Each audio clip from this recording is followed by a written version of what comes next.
him, who performed particular devotions in his honor, that did not advance more in virtue, for he assists in a special manner those souls who recommend themselves to him.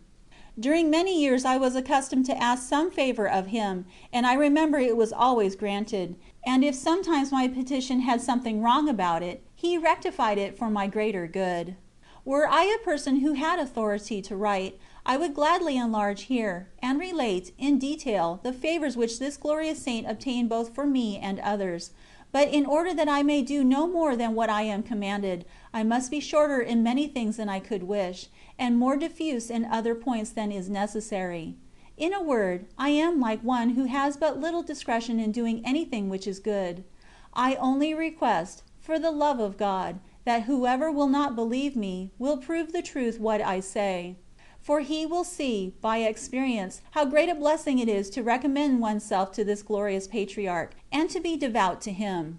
Those persons especially who are given to prayer should ever be devoted to him, for I know not how he can think of the Queen of Angels, at the time when she suffered so much on account of the child Jesus, and not give thanks to Saint Joseph for the assistance he gave them.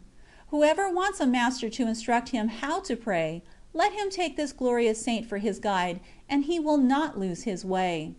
God grant I may not have committed any error, in speaking as I have of such a saint. For though I thus profess to be devoted to him, yet I have always failed in imitating his virtues, but he acted like himself, by enabling me to rise, and walk, and to be no more a cripple. And so I also acted like myself, by making so bad a use of this favor.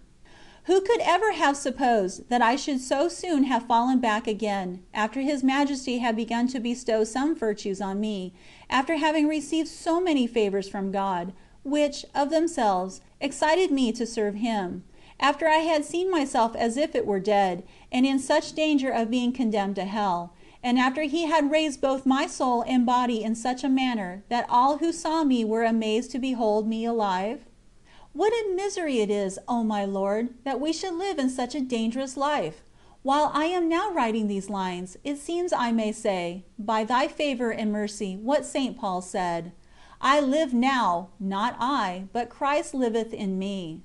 Though not with the same perfection as he did, and according to the experience which I have now had for some years, Thou still keepest Thy hand over me, and I find myself filled with desires and resolutions, and in many things I have experienced this for a long time, not to do anything against Thy will, however small it may be, though I know I must commit many offenses against Your Majesty without my knowing it. And it also seems, that nothing could be proposed to me which I would not resolutely perform for love of Thee, and in some things Thou hast assisted me, so that I might succeed in them.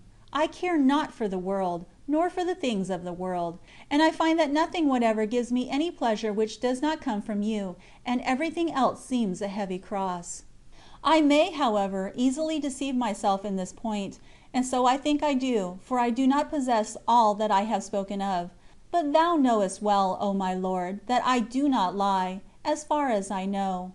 I fear, with much reason, lest perhaps Thou mayest leave me again, for I know now how far my strength goes and what little virtue I possess, in case Thou art not near, to bless me and to help me, that so I may never desert Thee. And may Thy Majesty grant that I be not already forsaken by Thee, while I am thus saying so much about myself. I know not how we can desire to live, since all things are so uncertain here. It appeared to me, O Lord, impossible I should entirely desert Thee, but since I have forsaken Thee so often, I cannot help fearing the like again, because when Thou retirest even a little from me, everything falls to the ground. Blessed be Thou forever, for although I forsook Thee, yet Thee didst not entirely forsake me, but didst give me Thy hand, that so I might rise up again, and often, O Lord, I would not take hold of it, nor would I understand how frequently Thou didst call me again, as I will now relate. End of chapter 6.